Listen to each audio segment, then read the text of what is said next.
7.1.2基础操作。互动机构。这个视频，我们来看一下1.2的一些基础操作。首先来看一下1.2上可以互动的一些机构。首先是扳机，然后是快慢机。当快慢机上的指针指向上方时，是安全档位；指向后方时是单发档位；指向前方时是连发档位。这是空挂释放键，这是弹匣卡损，从反面去按压可以释放弹匣。这是垃圾柄。开机。1.2开机的方法是，在快慢机在安全档位时，长按扳机。这个绿色的指示灯会常亮，就代表着1.2已经开机，并处在正常工作状态。3个工作状态。1.2有3个工作状态。首先是初始状态，拍头和推嘴在最前，然后是空挂状态，都在中部，最后是预压状态，只有拍头在极限压缩状态。3个工作状态的手工切换。在安全档时，3个状态可以手动切换，长按扳机按一下空挂释放键，可以从预压状态切换到初始状态。从初始状态到空挂状态，需要按一下空挂释放键。从空挂状态到预压状态，需要长按扳机时按一下空挂释放键。从预压状态到初始状态，需要长按扳机同时按一下空挂释放键，就是这样可以无限循环。关机。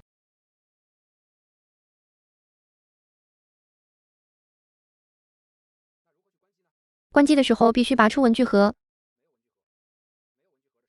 当1.2处于初始状态或是空挂状态时，同时快慢机在安全档位，快速的连扣4下扳机就可以关机。单发。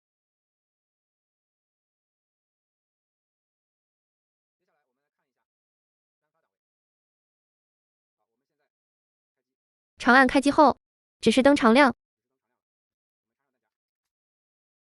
拨到单发档位。我们现在处于空挂状态，在空挂这个状态的时，我们按扳机是没有任何的反应的，模拟的是正玩具的操作感觉。这时应该按空挂释放键来释放空挂，之后就可以扣动扳机进行单发发射。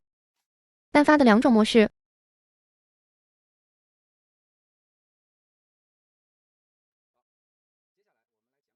单发有2种模式，现在是在单发双动模式，就是在扣下扳机的时候，拍头会只释放，这时只要扣住扳机不放，拍头就不会预压，放开扳机时拍头才会预压。这就是单发的双动模式，这种模式方便维护调齿，但不适合下场。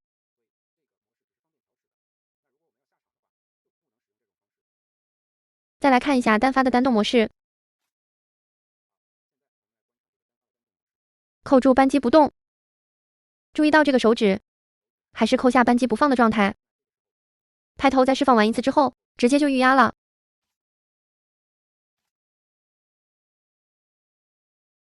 这就是单发的单动模式，这个模式比较适合下场。单发模式切换。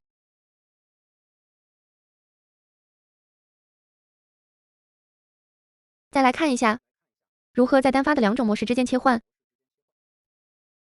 首先需要1.2是关机的状态，然后把档位拨到单发档，长按扳机再拨到安全档位。这个时候1.2会自动开机。如果是上一次1.2是单发双动模式，在这一次执行操作之后，就会切换成单发的单动模式，就这样不停循环。连发。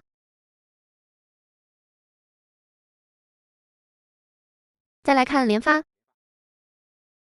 拨到连发档位，扣动扳机。扣动扳机的时间长短可以决定连发发射几次。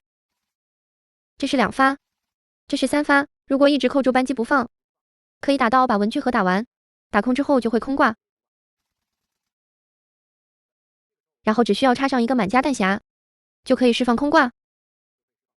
触发空挂的条件。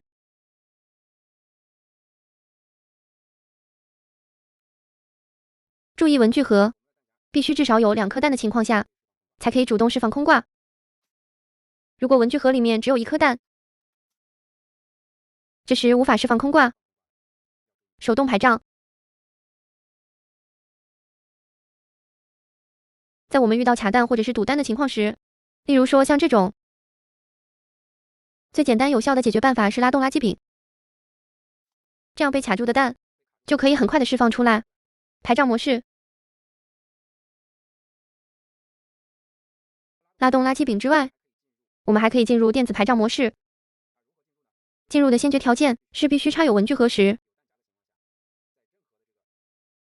推嘴和拍头可以在任何位置都可以进入，插有文具盒才可以进入排账模式。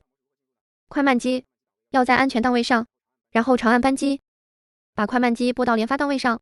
这时指示灯开始3连闪，然后休息一会儿，继续3连闪，间隔大约 0.5 秒，这代表进入了排账模式。再把档位拨到单发档，然后扣动扳机，可以注意到拍头是不进的方式移动。我们可以通过这样的方式去解决一些复杂问题。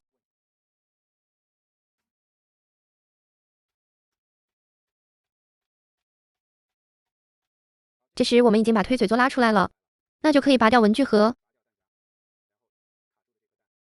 去排账了。如果是蛋卡在管子里边，就可以通条把它通出来。如果是像这样的就卡在外围的话，那蛋就会自动掉出来了。退出排账模式。当拍头回到初始位置时，才可以退出排账模式。好，这时我们就不能扣扳机了。如果再扣一次扳机的话，就会错过退出的窗口，就还要再重新循环一遍，回到这个初始模式才可以退出。如何退出呢？就是快慢机拨到连发档位，按一下扳机，然后松开，再拨到关闭档位。注意到指示灯已经常亮了，这就代表进入正常的模式了。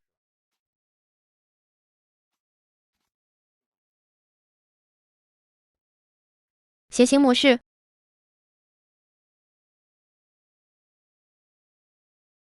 接下来看一下斜行模式。顾名思义，就是让我们能方便的去携带1、2。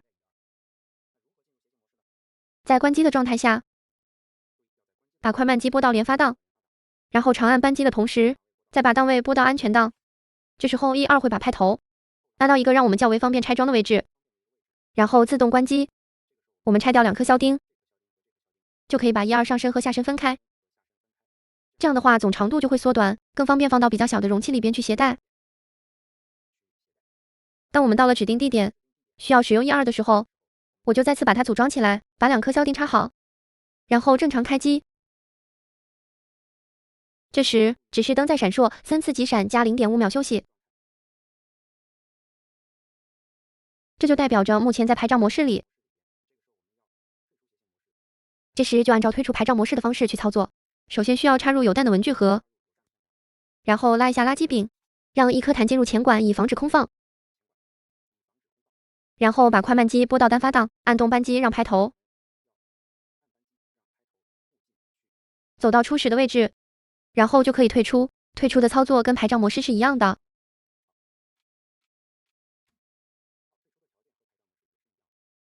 就是拍头必须要回到初始位置。这时就可以退出斜行模式，把快慢机拨到连发档，然后扣一下扳机放开，再把快慢机拨到安全档。这时注意到指示灯已经常亮，所以代表我们又回到正常的工作模式，可以继续使用1、2了。谢谢观看。